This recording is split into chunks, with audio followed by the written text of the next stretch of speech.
this button. Namo Om Vishnu Pataya Krishna Prashtaya Bhutale Shemati Bhakti Vedanta Swam Namane Namaste Sarasati Devi Gauravani Pachaline Nivasisha Shunyavhadi Vashtatar Sataline Jai Sri Krishna Chaitanya Prabhu Nityananda Shri Advaita Gadadhar Shiva Sari Gaura Bhaktivinoda Hare Krishna Krishna Krishna Hare Hare Hare Ram, Ram Ram, Hare Hare, Hare Krishna. Welcome, Mavachambavat is just coming in. Hare Krishna. So we're reading from the Bhagavad Gita, chapter 9, text 8. The chapter is called The Most Confidential Knowledge. And if for those who might be interested, Srila Vishnu Chakravarti Thakur, his commentary, the 9th chapter, is called Ananya Bhakti Yoga. So Ananya Bhakti means pure devotional service. There's different terms for pure devotional service.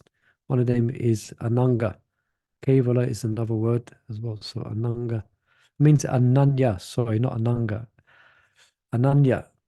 And Baladev Vijayabhushana, he titles this chapter after the second verse, Raja Vijaya Rajagoyam, and he calls it Rajagoya Yoga. And Prabhupada calls it the most confidential knowledge, which is very understandable, more perhaps understandable for us. All right, so we're going to share now Bhagavad Gita. Yo, there we go. Hare Krishna. So we're on text 8. Did I forget to do this? No, we're recording and we've let people in and we shared the Bhagavad Gita. Oh, it just disappeared on my screen. 1 second. Hare Krishna. Okay, so let's begin. Let's have someone like to read text 8. Krishna's speaking about the creation now. So this is, everyone knows the 3 terms, Abhidheya, Sambandha, and Prayojan. Prayojan, yeah. Yeah, so Abhidheya, this is what is being discussed now. It's Krishna's relationship with the material energy, which is quite interesting. So how does God interact with material energy? Does he interact, and how does he interact? And does his interaction compromise him in any way? In other words, is he to be held accountable for the different dualities which are thus created, birth in different situations? Should he be held accountable? So this is what Krishna is describing here.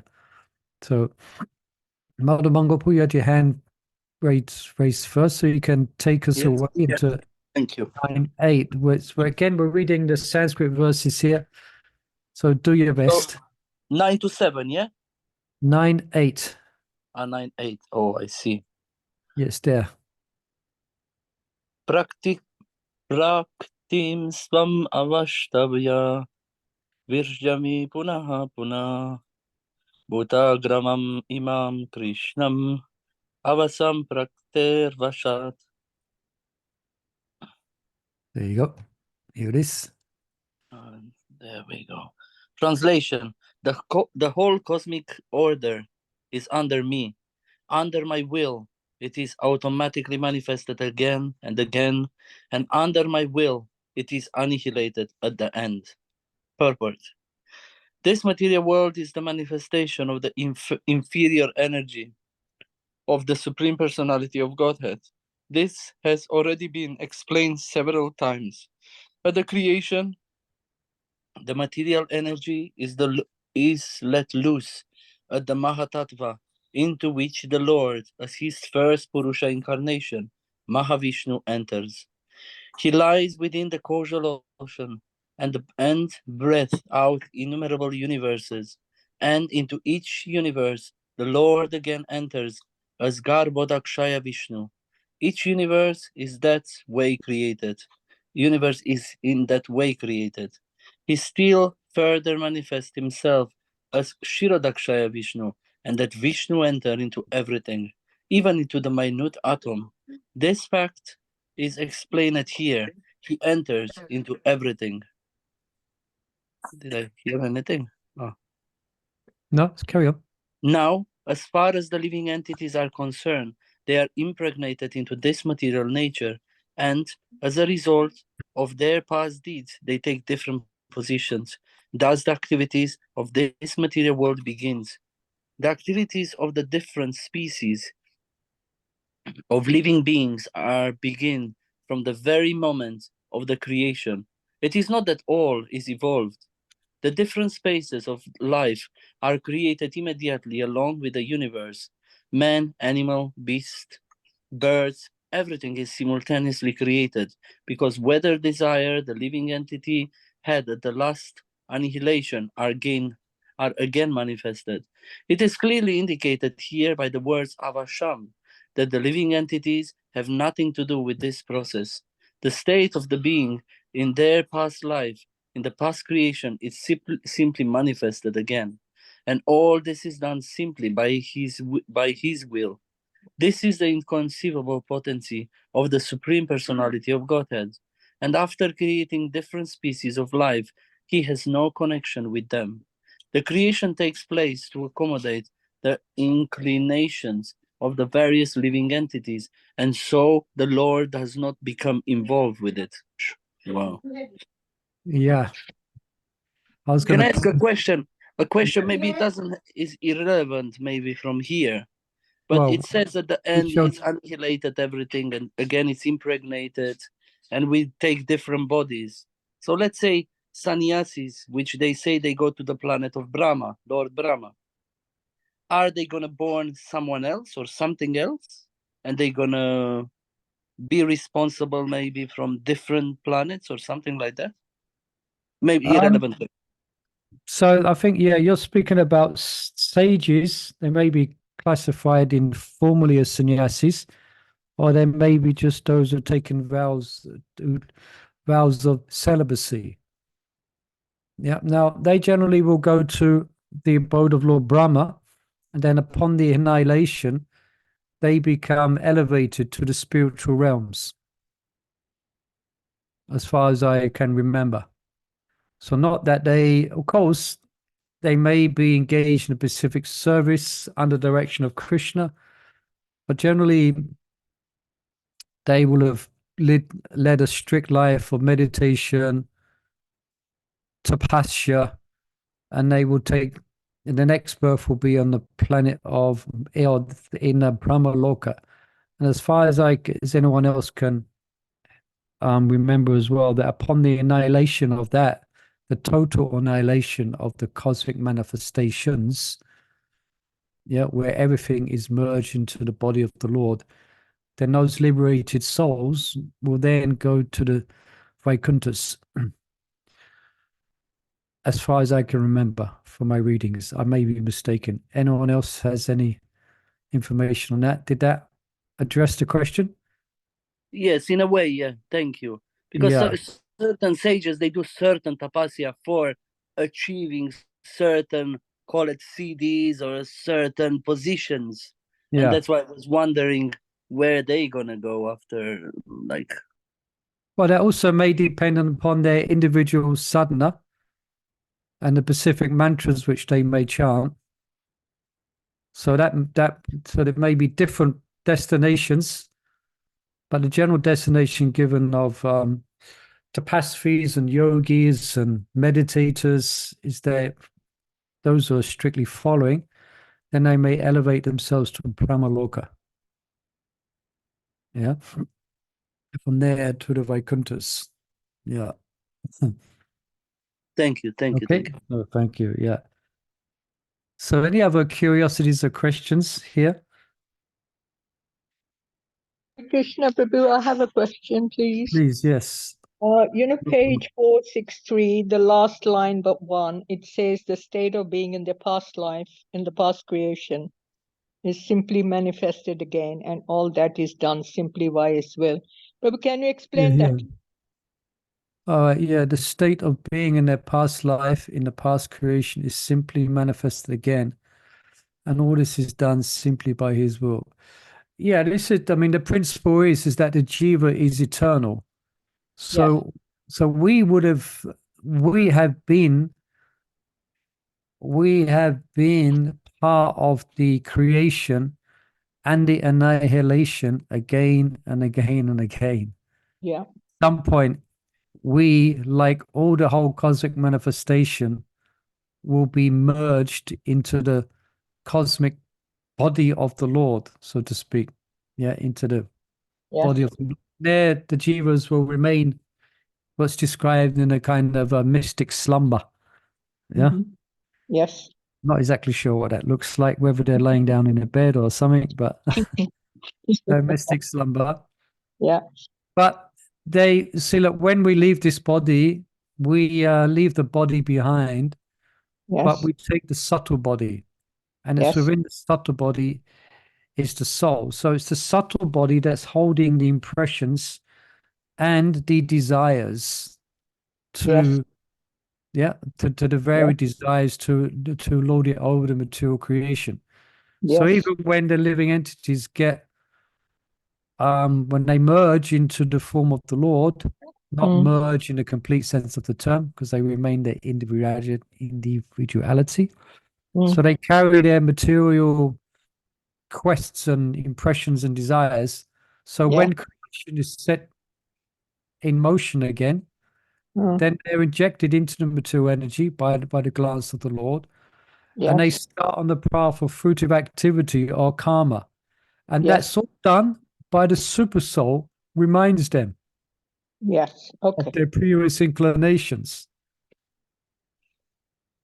Just like we take birth, and although we don't, it's not exactly when we take birth and we're exactly aware of the details of our material desire in great detail, but the tendency to enjoy or to control in a certain way manifests in us as an attraction to certain material activities. Mm. And that's all done by the super soul, because we wouldn't be capable of it. Yes. Yeah, because we are tiny jivas. Mm. Just like you see these accounts of these prodigies where you get a 5-year-old boy playing Beethoven on the piano, Mm. something like that, or 4-year-old, yeah, doing a whole concert, senior. So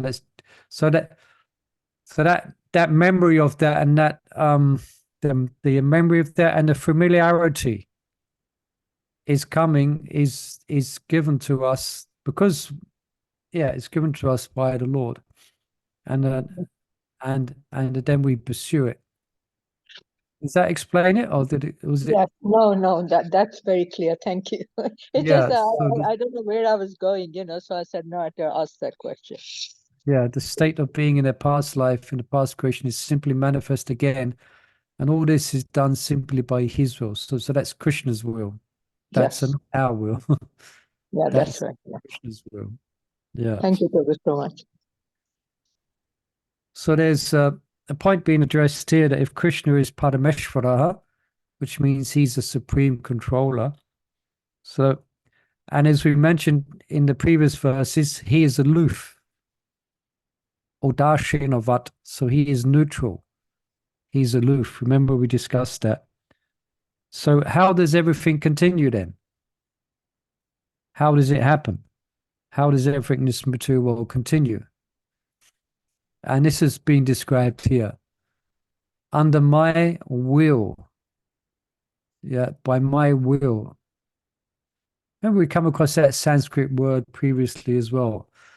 Up the karma. I think that or just by his desire, creation takes place. So he's not directly involved.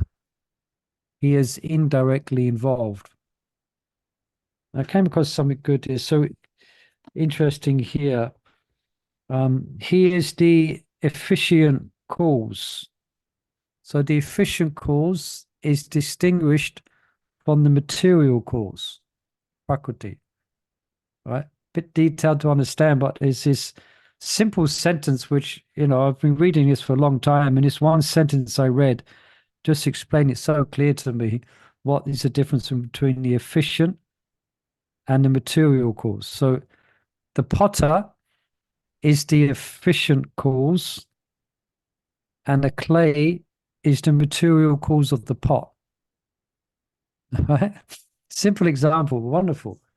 So the potter, he is, he's molding the clay, he is working the wheel, but the clay itself, the clay is the actual, it manifests the pot. So the Lord is the efficient cause. Yeah. And yeah, it's good. Yeah. So everything goes on by his will. So, Prabhu, Yeah. when we say the potter, Lord is the potter. Yeah.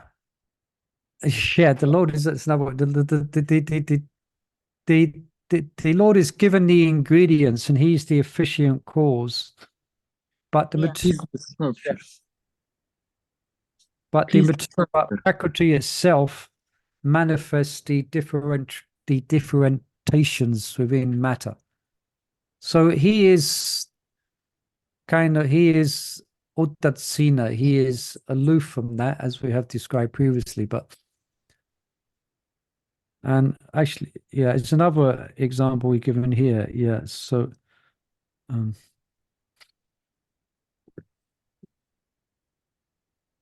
so he empowers the material energy or the material nature to act.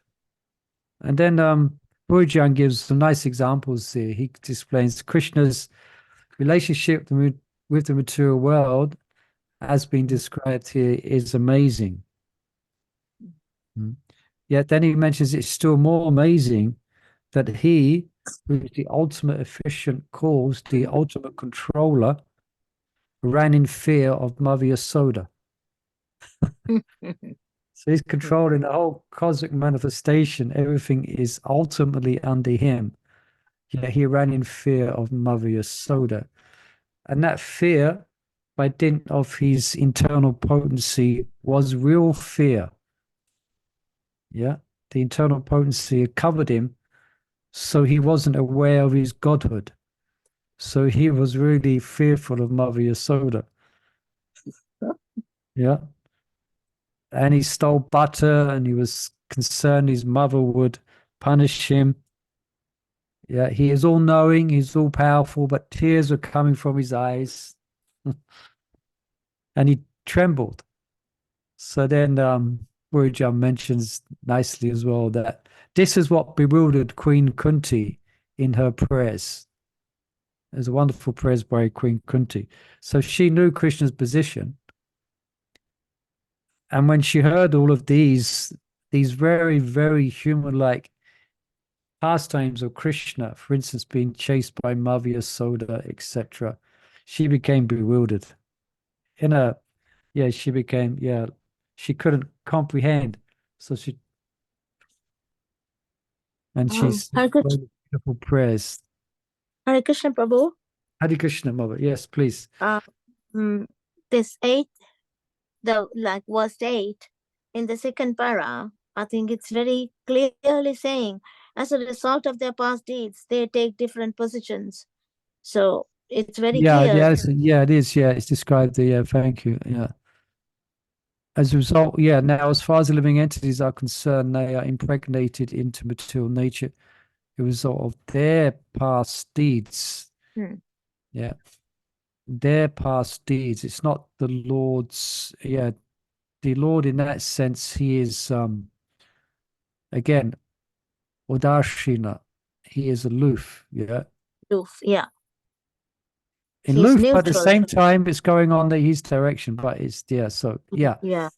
The past deeds, they take different positions. Yeah, Because it's his will. because Lord is saying in this translation, my will. So that means he is the controller. Yeah. Ultimately he is the controller. Yeah. He is the ultimate cosmic, he's the ultimate controller of the cosmic manifestation. But he can change if he wants. Yeah. But the Yeah. jivas, according to their activities, they are held accountable, Yes. either for receiving the results of their irreligious activities or their religious activities. Yeah. So we are responsible. Yeah. This is all the inconceivable potency of the Supreme Personality of God.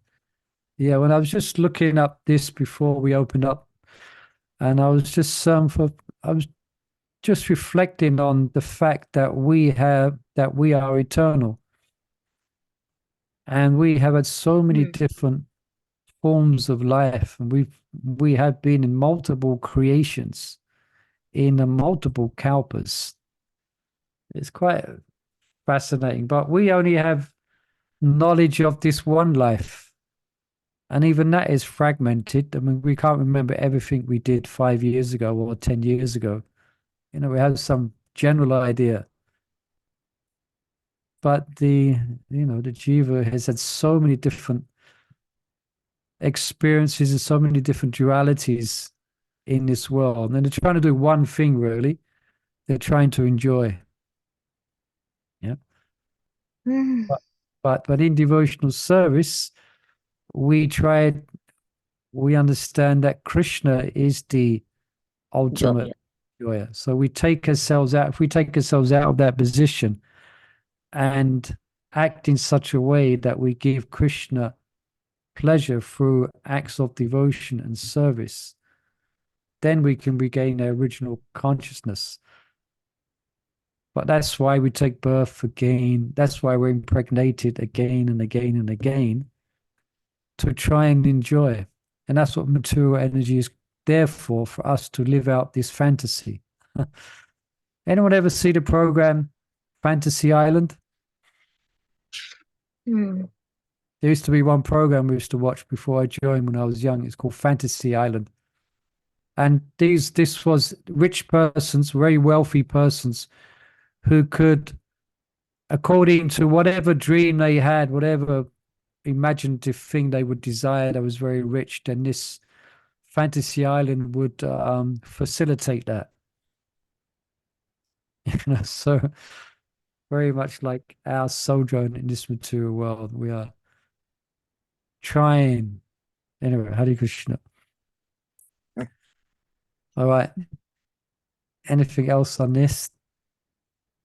Let me just see if I can. Anything else? Some notes here. Number 8.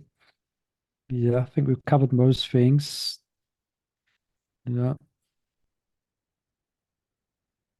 Yeah, one main note. I just read here. Krishna's pastimes, both within both the material energy and the spiritual energy, are inconceivable. And sorry, Prabhu, I was thinking the living entity have nothing to do with this process. So because Potter is the one who is molding, so we can't get involved. We are just the clay. Is that right, Prabhu? Kind of, yeah. Yeah, I mean, we don't have, we don't organize the particular body we get. Yeah. We don't have that power. It's not like you go shopping in Marks and Spencer's and you choose a particular clothing. Yeah. That's all provided by everything. We just carry desire, and then everything facilitated by the Lord's external energy, the body we get, etc. It's all given to us. So it's all, in one sense, that's why Devi Isha, that this material energy, in that sense, it is spiritual in that sense, because it's all organized, it's all coming from, and it's all supervised by the Supreme Lord. So that's what, knowing this is what makes ordinary life so-called ordinary life extraordinary, because life is not ordinary, because it's all been empowered by the Supreme Lord. So actually, everything is extraordinary. The fact that we have a body is extraordinary. If we think about it, the body and how it functions.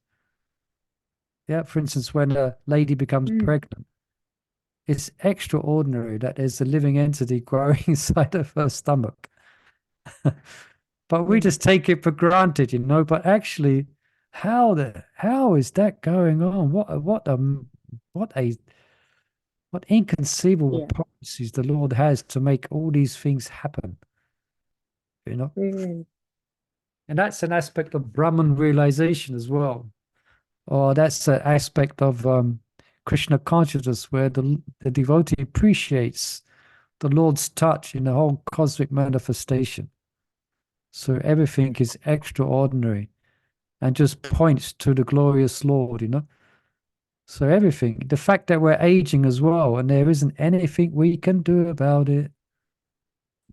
And I was thinking, Prabhu, it's just to facilitate our desires. Lord has to create this many species, because so everybody has different, all the species, this many. Otherwise, maybe only 5 or 10. So Yeah, 8,400,000 different shopping centers you can go to. Yeah, 8,400,000 different shops you can go to. 8,400,000. Yeah. Try and So enjoy. you can understand how many desires we have then. Yeah, yeah. That's what, yeah. But we are trying to purify desire. We want to desire. Yeah, we're trying to change our desires from matter to spirit. All right, let's read text 9. Mother Lavanga Latika, you like to read? See a hand up there. Let's look at my. Yeah. Excuse me. Yeah, thank you. Text 9. Yeah. Nachamam tani karmani nibadnanti Dhananjaya udasina vadasinam asaktante sukarmasu. O Dhananjaya, all this work cannot bind me. I am ever detached from all these material activities, seated as though neutral. Purport by Srila Prabhupada, Jai Srila Prabhupada. One should not think in this connection that the Supreme Personality of Godhead has no engagement. In his spiritual world, he is always engaged. In the Brahma Samhita 5.6, it is stated, Antara Atmara, Atmara Mara Anasya Tasyati Prakritya Na Samagama. He is always involved in his eternal, blissful spiritual activities, but he has nothing to do with these material activities. Material activities are being carried on by his different potencies. The Lord is always neutral in the material activities of the created world. This neutrality is mentioned here with the word udasinavat. Although he has control over every minute detail of material activities, he is sitting as if neutral. The example can be given of the High Court judge sitting on his bench. By his order, so many things are happening. Someone is being hanged, someone is being put into jail, someone is awarded a huge amount of wealth, but still he is neutral. He has nothing to do with all that gain and loss. Similarly, the Lord is always neutral, although he has his hand in every sphere of activity. In the Vedanta Sutra 2.134, it is stated, Vaisamya Naragrhinayena. He is not situated in the dualities of this material world. He is transcendental to these dualities, nor is he attached to the creation and annihilation of this material world. The living entities take their different forms in the various species of life according to their past deeds, and the Lord doesn't interfere with them. Okay. Yes. Sorry, I jumped forward a bit. I was using this word Udashinavat. So it's here that it's mentioned. Mm. So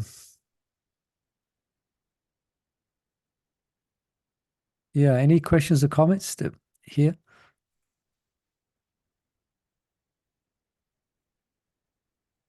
Hey, Prabhu, yes, here please. it says, all this work cannot bind me. So it is the binding is only the attachment. Yeah, I am ever detached from all this, and this is the Lord. Yeah, it's just remind us of this principle here. Because there is so much duality, because the Ajivas are faced with a variety of different situations. So therefore, one may put the cause or the blame onto the Supreme Lord for one's Yeah, particular because situation. yeah, Oh, yeah, yeah, that's why it's so nicely and clearly explained in yeah. the Bhagavad Gita. Now, what's being explained here is, for example, is often a big mystery and a big conversation of different philosophies, theistic philosophies, trying to understand how God, if God, interacts with the world. Hmm. There's, for instance, there's a philosophy called deism. Hmm. And for them, the Lord is like a watchmaker who therefore has nothing to do with the watch once it is made.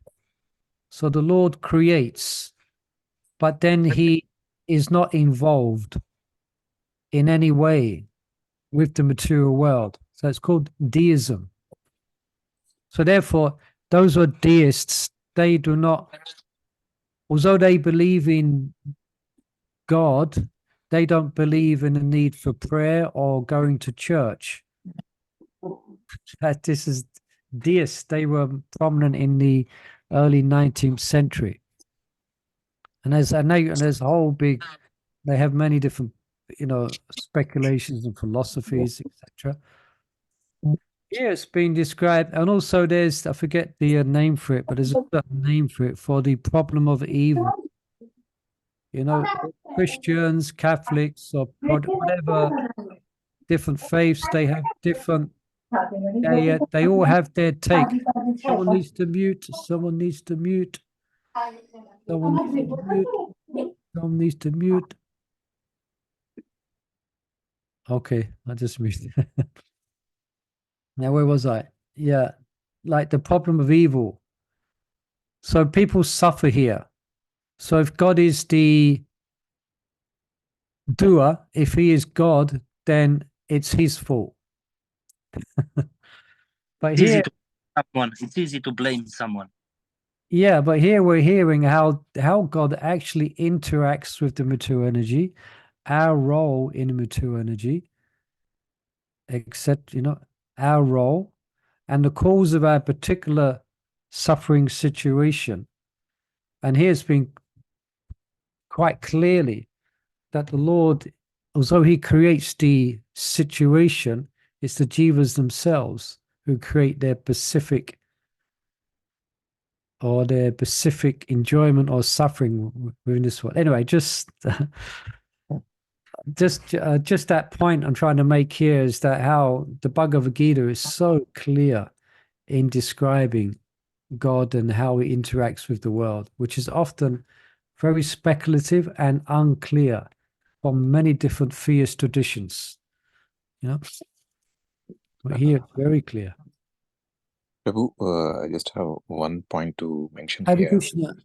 Hare Krishna, Prabhu. This is Anvesh. Anvesh, thank you for joining us again. Hare Krishna. Hare Krishna, Prabhu. Please, yes. So basically, watchmaker would take money in return when he gives us a watch for some profit.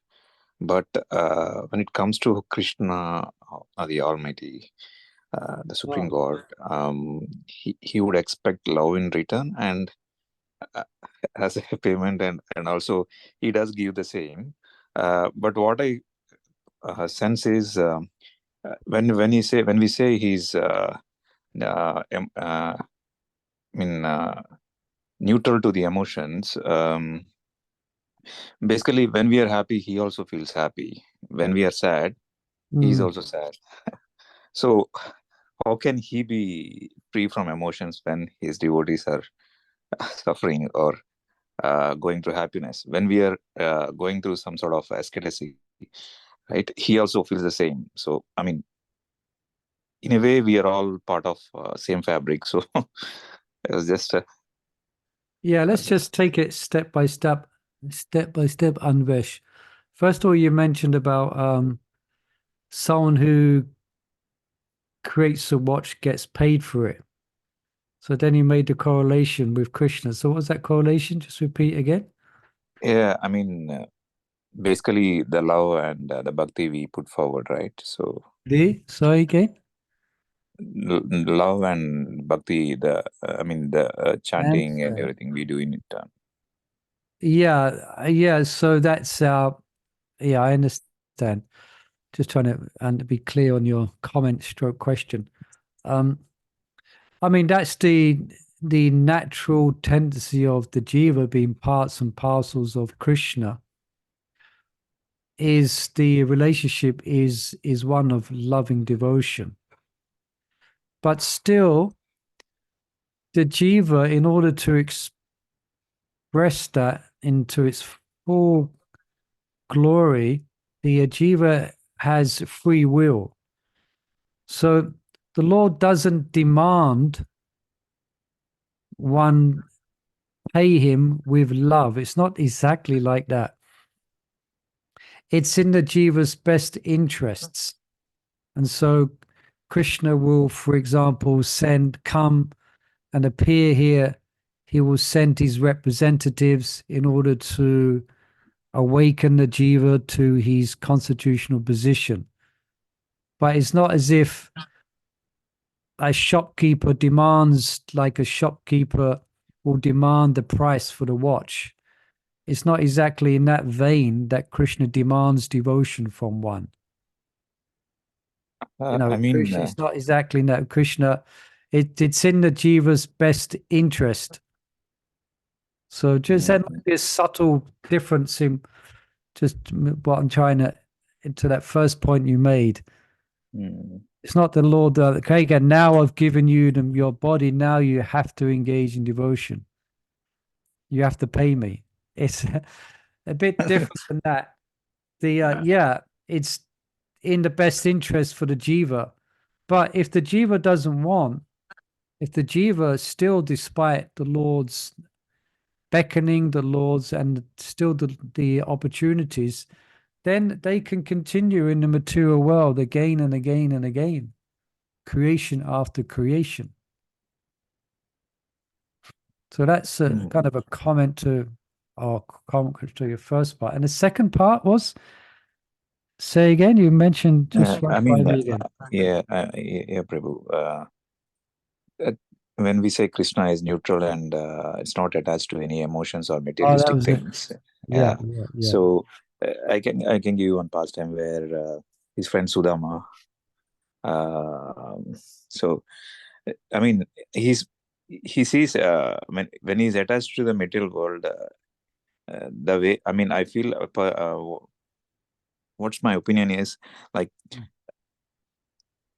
whatever he sees in whichever form, he tries to see the love and devotion, right? So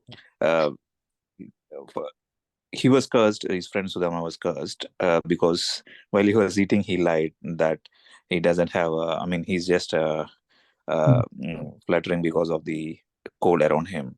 But and Krishna did warn that be careful with what you speak, and later he went through utter misery, and later when he reached his friend Krishna again with a fistful of I would say flat rice, flat rice. So he was so happy, and he bestowed him with all riches. Yeah, right? So we need to make some distinction here.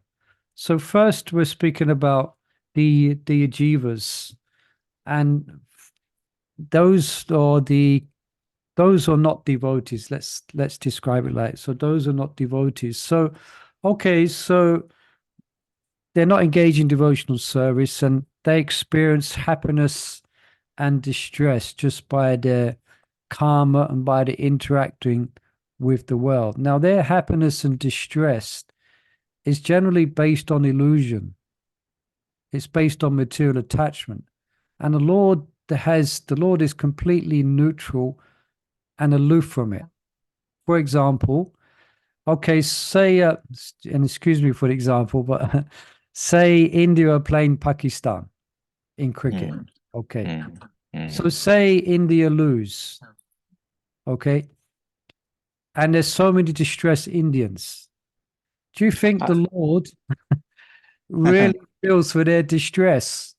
I think Do you think the Lord, do you think Krishna relates with their happiness?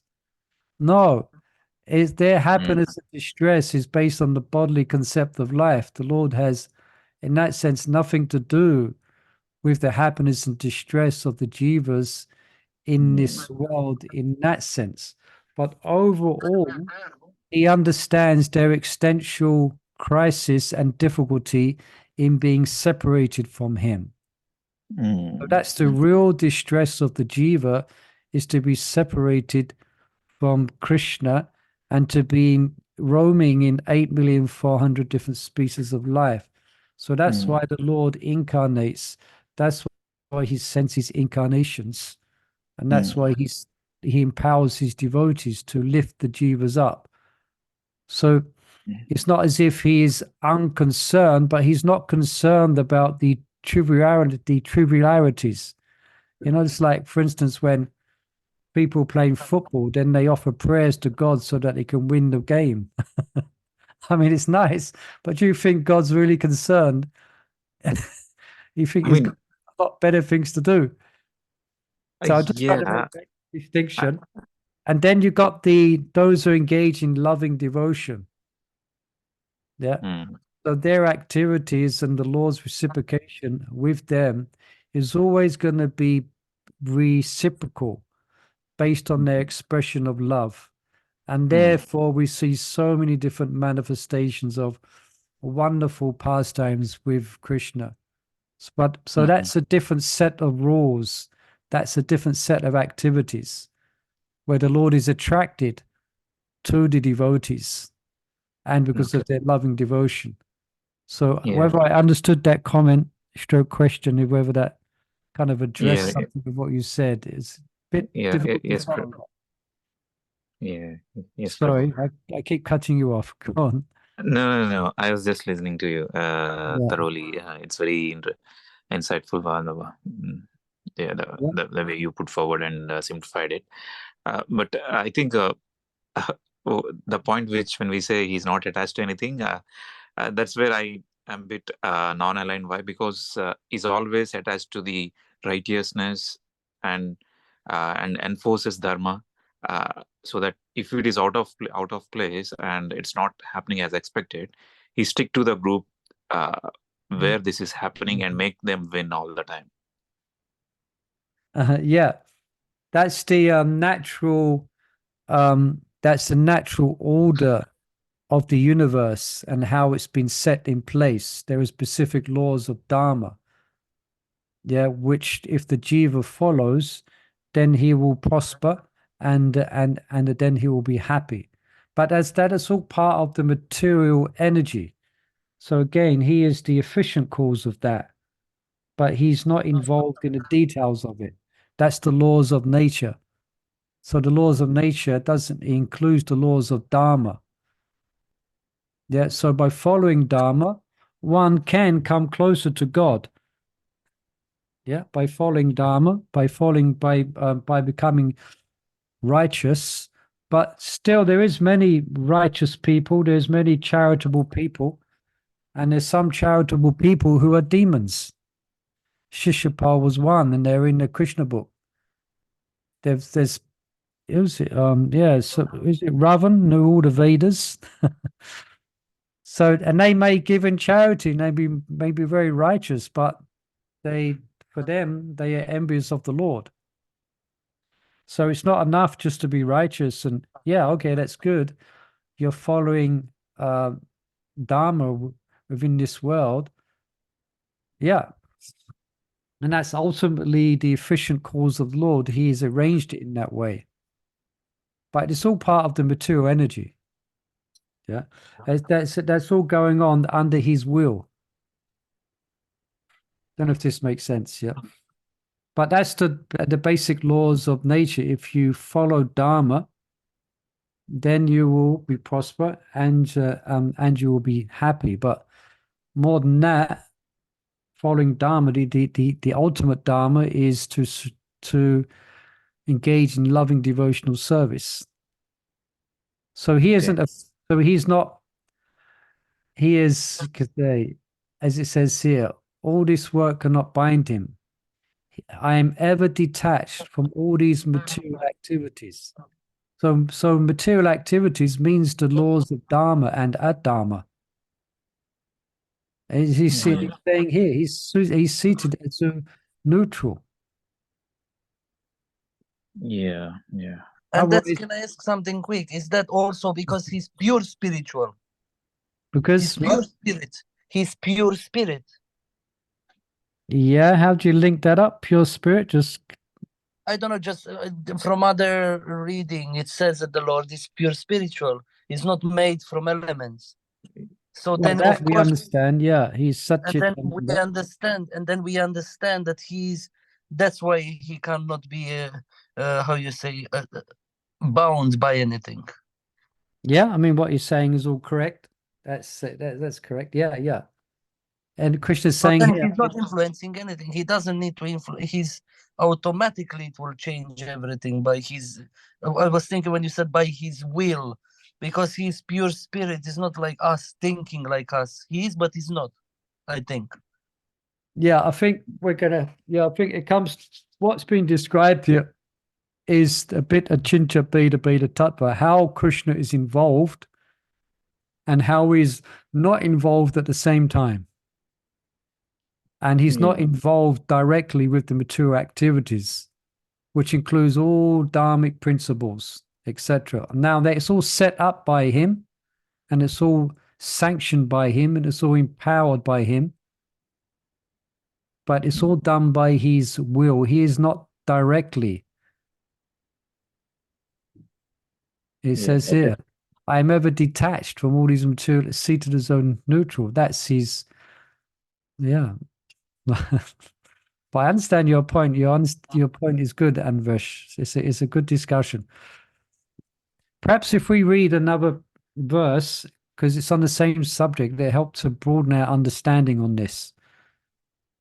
This next one is how it's going to describe the material nature, which is one of my energies. It's working under his direction, ultimately. All right. Let's read 9 and we can continue. Okay, I'll have a go at text 10, sorry. Chapter 9, text 10. Maya takshena prakriti suyate sacharacharam hetunanena kuntaya tikat viparivatate. This material nature, which is one of my energies, is working under my direction, O son of Kunti, producing all moving and non-moving beings. Under its rule, this manifestation is created and annihilated again and again. So under its rule, let me just go back. So under the rule of the material energy, which is ultimately under his direction, yeah, under its rule, his indirect rule, this manifestation is created and annihilated again and again. So yeah, it's an interesting point, and Vesh brought it. But so just here, so if the whole creation, yeah, Krishna is aloof even from creation and annihilation. is going on by his material energy, let alone whether Pakistan wins cricket or sorry, but or India wins cricket or someone's sad because they didn't get their pay. Does Krishna feel for that? No, he's not even he's aloof even from the whole creation. But how can someone be like that, Prabhu? I mean, attached and detached at the same time. That's I mean, called, yeah, let's go back. What's that verse? And let's read it. Just go back. Krishna just says here, he says here, by me in my unmanifested form, this entire universe is pervaded. All beings are in me, but I am not in them. And yet everything that is created does not rest in me. And here's an answer to your question. Behold my mystic opulence. How can we possibly understand? Just behold my mystic opulence. Although I'm the maintainer of all living entities, and although I am everywhere, I am not part of this cosmic manifestation. For myself is the very source of creation. So he just behold my mystic power. It's beyond us to actually comprehend in that sense. That's it. 9.4 also says the same. Yeah, that's what I just read. 9.4. Okay. Yeah. 9.4, yeah. Behold my mystic opulence. So there is an aspect there where, okay, we're trying to understand, but part of understanding Krishna is to understand that we are to understand that it's inconceivable. It's just beyond our grasp to completely comprehend and understand. Yeah, and we're trying to. It is clearly stated here that the Supreme Lord, although aloof from all the activities in the material world, yeah, it means all the activities here, Dharma or Adharma, remains the Supreme Director. So the Supreme Lord is the Supreme Will and the background of this manifestation. But the management is being conducted by the material nature. So again, he is the efficient cause. Okay.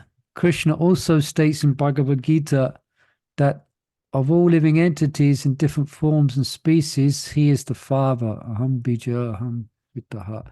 The father gives seeds to the womb of the mother for the child. And similarly, the Supreme Lord, by his mere glance, injects all living entities into the womb of material nature. And they come out in their different forms and species according to their last desires and activities. All these living entities, although born under the glance of the Supreme Lord, take their different bodies according to their past deeds and desires. So the Lord is not directly attached to this material creation. He simply glances over material nature. Material nature is thus activated, and everything is created immediately. Because he glances over material nature, there is undoubtedly activity on the part of the Supreme Lord, but he has nothing to do with the manifestation of the material world directly. This example is given in the Smriti. When there is a fragrant flower before someone, the fragrance is touched by the smelling power of the person, yet the smelling and the flower are detached from one another. There is a similar connection between the material world and the Supreme Personality of Godhead. Actually, he has nothing to do with this material world, but he creates by his glance and ordains. In summary, the material nature without the superintendence of the Supreme Personality of Godhead cannot do anything. Yet the Supreme Personality is detached from all these material activities. Okay? Hari Om, Tat Sat. Any questions or comments on that? Anything further? Anudesh, Prabhu? Oh, and Vesh, excuse me. Hare Krishna, Prabhu. I mean, the only thing I'm just getting inspired is Yeah, If please. you, as a devotees of Krishna, if Krishna can be attached and detached at the same time about his creation and even all these materialistic things, in our day-to-day Yeah. life, we see a lot of stuff happening around us, and it's all the attachment that's causing us the misery. Yeah, that's from our perspective. Yeah. So how we can actually pick this particular trait of Krishna and So the first follow part, it. the big Trish, I missed that first. Some words I'm missing. Say that part again. So how we can actually pick this particular trait of Krishna, this wonderful trait of Krishna, and apply it in our life, so that we will be neutral, but at the same time we are attached. And Mhm.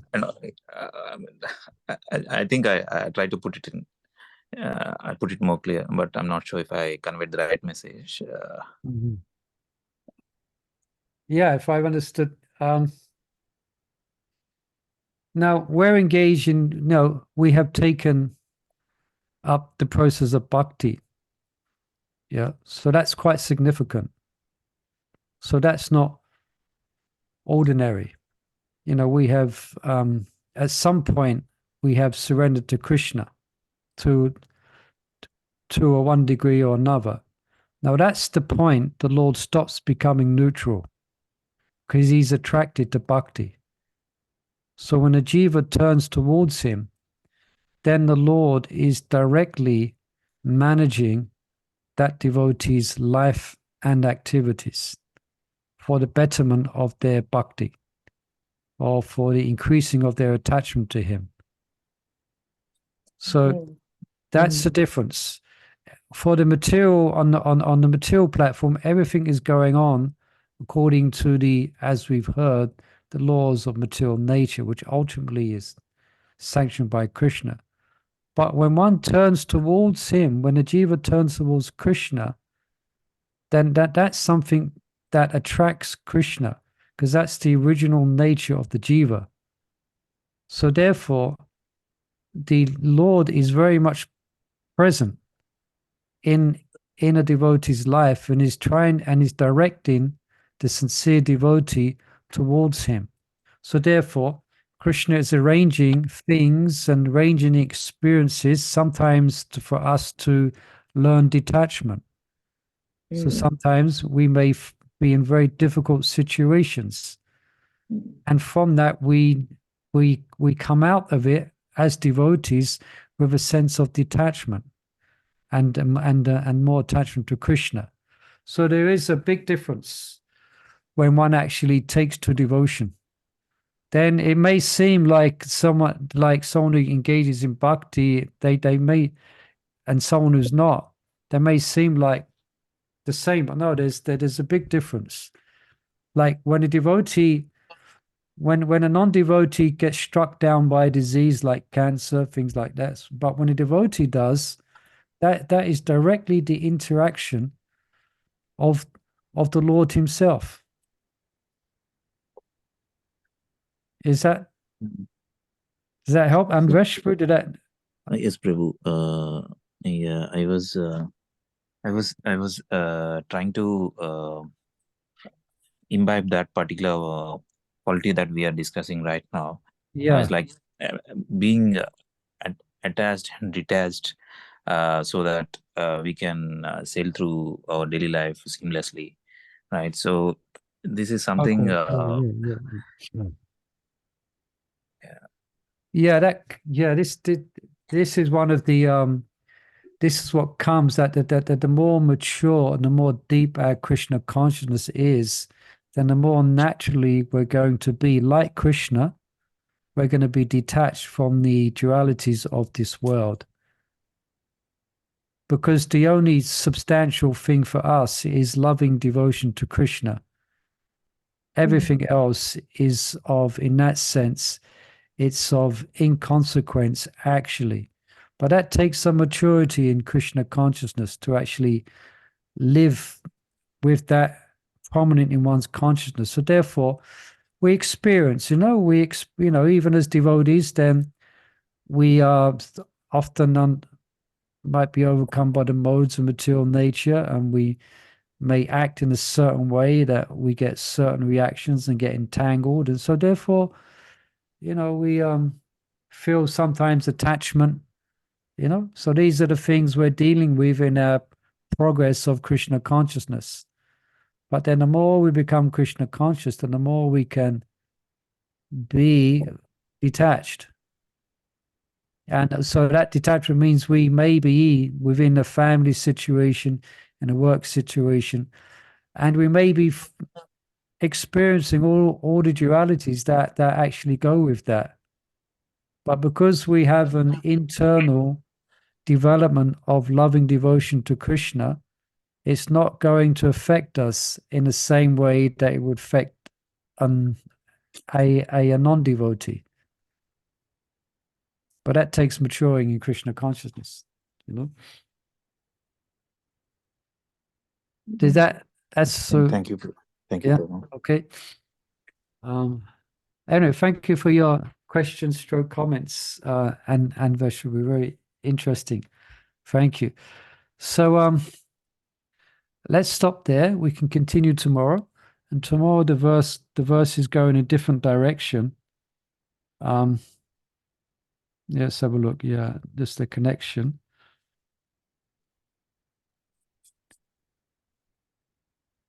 So, having understood all of this, why don't people respect Krishna?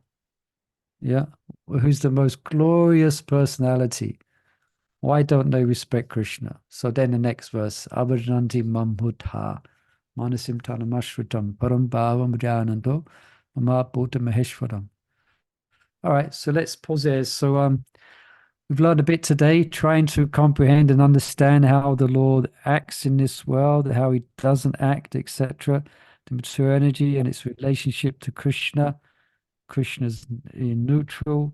At the same time, we brought up at the end how Krishna takes an active role in the devotees' lives, etc. like that. Okay, thank you for kind attention. So please join us for tomorrow at the same time, and we'll continue. Wonderful discussion on Bhagavad Gita. Jai Shri Prabhupada ki jai. Jai Ki jai. Gaura Premanande. Haribol. All glories to Krishna. Bhavanevyo Vaishnave Namo Namaha. Haribo. Hare Krishna. Gaura. Hare Hare Krishna, Hare Krishna, Hare Krishna Krishna, Krishna. Hare Hare, Hare Ram, Ram, Ram, Hare Hare.